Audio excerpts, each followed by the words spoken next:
again for taking time. Great to hear from you. Well, thank you so much, and we will obviously be thinking about all the football teams tonight. I know there's a tremendous amount of local area teams, and I'm tracking it. I love watching the scores come in and seeing how our local teams are doing.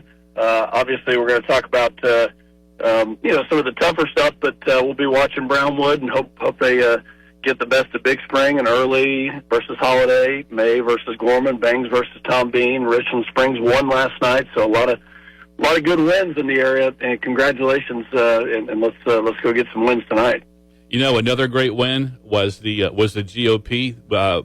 We held firm, and the national nightmare is over. The government shutdown is over. But overall, just what a waste. I mean, we were talking a little bit off mic, and you were telling me that this is the exact same thing that could have been struck 45 days ago, the exact same agreement.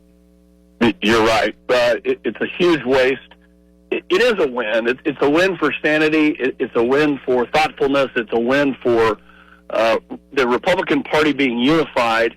We know we have better policy. We know we're driving towards a stronger country, a party that takes care of the family and doesn't take advantage of the family and leverage the family, which is actually one of my Democrat colleagues said she knows American families are struggling, but they're going to leverage them to get what they want. Well, we didn't give in. There were no concessions. And we got exactly the same bill that we voted on in the House. We voted on over 50 days ago. So almost 2 months of nonsense, but we're back to work. I was proud to go to Washington, D.C., vote to open the government. We will be extended through the 31st of January. And in that time period, we're going to be working hard. Obviously, we lost a lot of time. We lost a lot of hearings and legislative efforts. I have several pieces of legislation, including Unleashing America's LNG, which is something I've been working on for years, that we will vote on next week, and we will pass out of the House next week and send it over to the Senate. I expect it to become law, but there's lots of things like that we have to catch up on, as well as the 9 remaining appropriations bills that we will be considering. Their hatred for Donald Trump, that was kind of what your takeaway was. That's what led to this. That's exactly right, and it's a shame that they just don't care about our country. And what does it say about a party that would rather leverage families than help them? I mean, I think that says it all. It says it all. Yeah. The leader of their party is AOC and Mondani in New York City. They are full up moving towards a communist socialist approach. They don't believe in the values that this country was founded on. We used to have normal debates between the parties. I would love to get back to normal debates. But instead, they value mass migration and open borders. They value men playing women's sports. They value taking as much as they can from everybody via taxes and spreading that out into social programs. We value transparency and common sense and freedom, and we're going to stick up for that. Speaking of common sense, 2 months ago, if you would have said John Fetterman would be the voice of reason on the Democrat side, would you believe that? Well, yeah. I mean, it's pretty unbelievable how he has stood up for common sense. And he was asked a question by Katie Couric about trying to denounce Charlie Kirk, and he wouldn't do it. He wouldn't say it. And he said, you have to bring down the temperature, and that kind of rhetoric is what led to violence in the first place. So I'm proud he's one of the only ones, but that's exactly what we need. We need to push aside the radicalism on both sides, but right now it's on full display on the left, and push that aside and get back to a country that has grace for each other and can have a normal argument in a debate. Back to the Reagan O'Neill kind of days where you could debate vigorously, but then you're still friends after that. Yeah, I give Fetterman all the credit in the world. He kind of bucked his party and stood up, I think, for what was right. So well done, Fetterman. So with these, how does this now affect air traffic controllers, some of the military bases? What is going to roll out now after this bill has been approved? What happens next? Well, thankfully, they're going to be funded, and I would love to see, and we're considering legislation that would end government shutdowns forever because it's just so distracting and offers a point to fight over that we shouldn't have that. But you've got multiple military bases in my district: Fort Hood, Goodfellow Air Force Base, and obviously. Around Brownwood, lots of activity going on. They're going to resume training. We're going to get back to the mission. We're going to think about the threat instead of young families that are just struggling to put food on the table and wondering if they're going to get a paycheck. Now they know they can do that. Border Patrol agents, you saw where Secretary Noem said she's going to offer $10,000 bonuses to those that performed extraordinarily without a paycheck. By the way, my office we were working the entire time. Hillary Stegemuller didn't take a day off. She was working without a paycheck and was delivering services. Very proud that our office did that, both in D.C. and throughout the district. One thing that I've been thinking about is that how did the country come to this point where so many people get so angry about, the SNAP benefits and government assistance? How do we get to the point where so many people are just dependent upon those services for existence? I mean, that shouldn't be what this country is about, I don't think. Well, that really is the heart of this debate. Because yeah, exactly.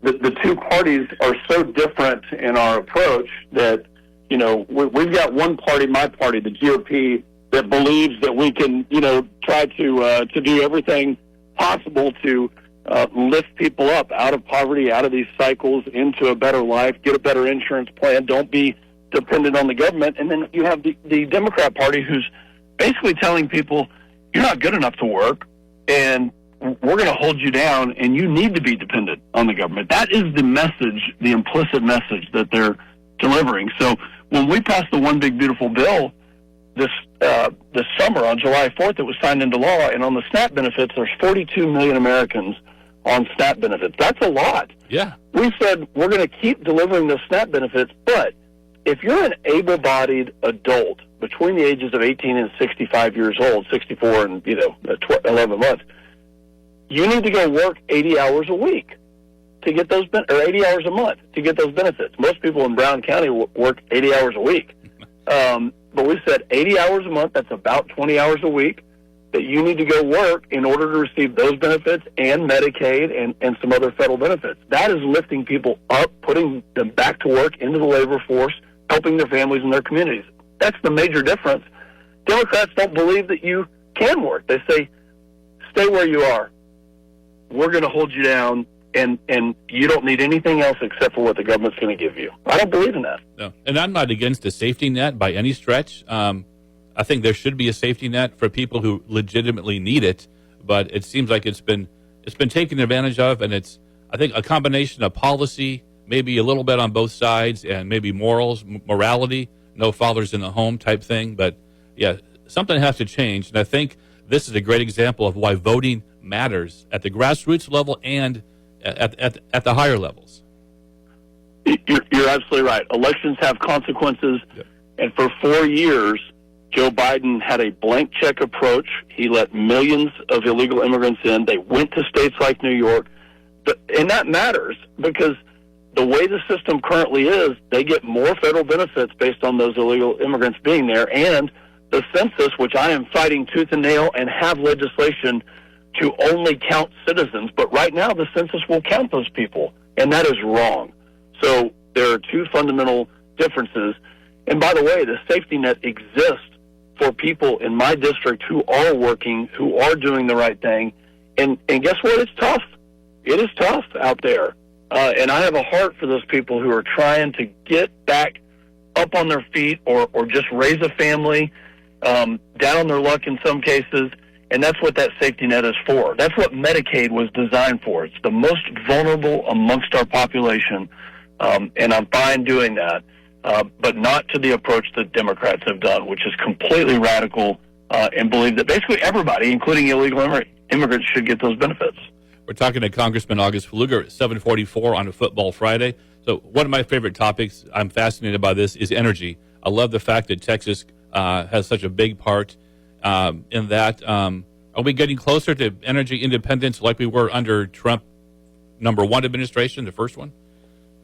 Well, certainly in the regulatory space, we have cut red tape everywhere. That was a promise that President Trump made. I had one of the very first bills signed into law that did that. It repealed a natural gas tax that the Biden administration levied on us. So yes, the answer is yes. Now it's tough. I mean, those that are in the oil and gas industry. I mean, we've got some supply and demand issues right now. I mean, the rigs are kind of coming offline in the Permian Basin and Midland and Odessa, where I represent as well, and that's been tough. But I think the fundamentals are there. We have the ability to continue to drill. We're not picking unreliable sources like Biden did, and we all know what those unreliable sources are. We're going to say, if it can compete, then let's get after it. If it's affordable and reliable, then let's do it, and that includes nuclear. And you don't have to go very far over to Abilene, Texas, to see what they're doing with small modular reactors. And I was there just about a week ago and have looked at, how natural gas and nuclear are part of this. So yes, we are getting there. We're going through a little bit of a challenging time, and that the government doesn't set prices, thankfully, but we really need oil to stay between about 65 and 85 to kind of have that normal, just non-cyclical, non-chaotic curve. And right now we're a little bit below that.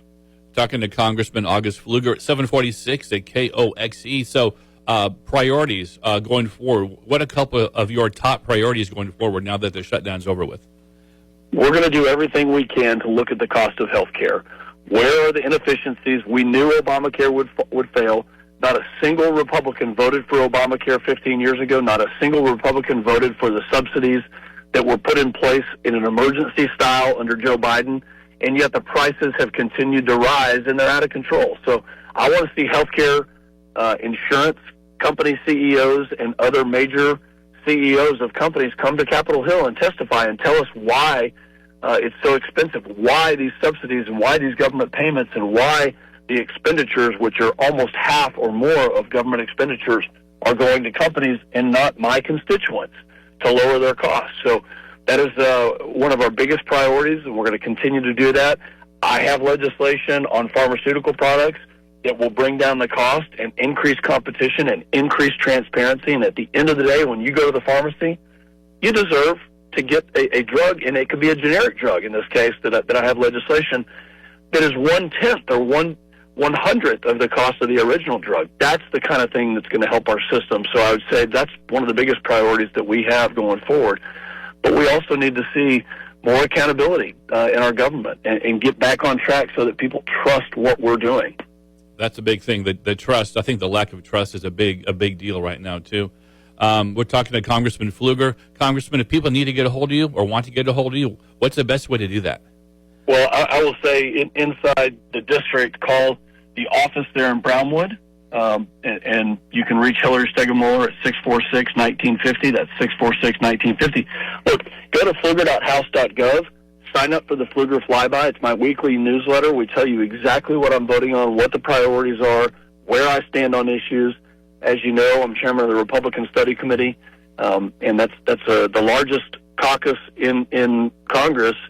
We have weekly meetings, and you can see exactly what we're up to and what we're leading on. Next week, you will notice that we will have a vote on the Jeffrey Epstein files. For a year now, the administration has been working through due process. Where was Biden on this issue, by the way, for 4 years? They didn't do anything. Their DOJ, instead of going after Epstein, went after Senator Cruz. Instead of going after people that were actually harming our country and the cartels and the fentanyl trade, instead of that, they went after senators and tapped their phone records. So what you're going to see is the work of due process to make sure that those who are innocent are protected, but that those who need to go to trial, that we can get there. And I will be voting yes on this. I believe in transparency, and I believe in due process, and I am proud of the steps that our DOJ, and by the way, Mike Johnson, our Speaker of the House, has worked very, very hard to ensure that this is a fair process. Love to hear that. Love to hear more about the Epstein files. That's I don't know if it's surprising to the people back in Congress, but out here amongst I want to say normal people, but the working people, it's a big deal. People talk about that all the time. It comes up all the time. It is a big deal. It is. Well, I'm one of the normal people, I think. I like to think of that myself, coming from a racing family and keeping up with high school football. And I'm about to take my middle daughter to school, so I'm doing those normal things. And by the way, my family as well wants to know. We want to know. We want transparency. We've got to rebuild trust in our government. And so that means that our institutions have to act in a trustworthy manner, which for 4 years under the Biden administration, they did not. They didn't do anything about fentanyl. They let the borders go completely wide open. There was no attempt to have normal justice. Instead, it was politically motivated, weaponized, and people don't trust that. Amen. 750 at KOXE. Congressman, anything else? I know you're busy. Well, look, it's an honor to represent this district. I love Brownwood and Brown County and the surrounding areas. Again, we will be watching very, very closely what happens on some of the football games, but also, there's good news everywhere. There's lots of people, lots of families that are doing amazing things. And if you come to a town hall, what you will notice is that I'm going to highlight a lot of good news stories, and so just keep focusing on those. And there's just some amazing things that are happening throughout our communities.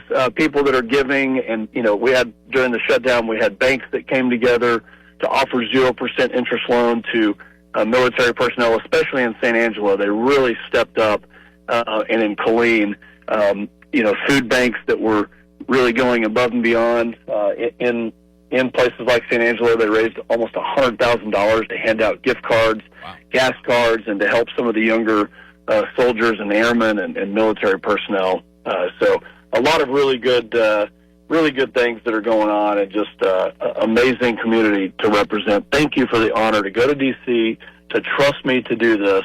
I'm going to give it, and I have given it everything I have, 110%, and will continue to do that because we're at a really important point in our history. We are at a very important time, and we're fortunate that you're on our side. So thank you again for coming on. We appreciate it. Congressman, have a great weekend, and go Brownwood Lions.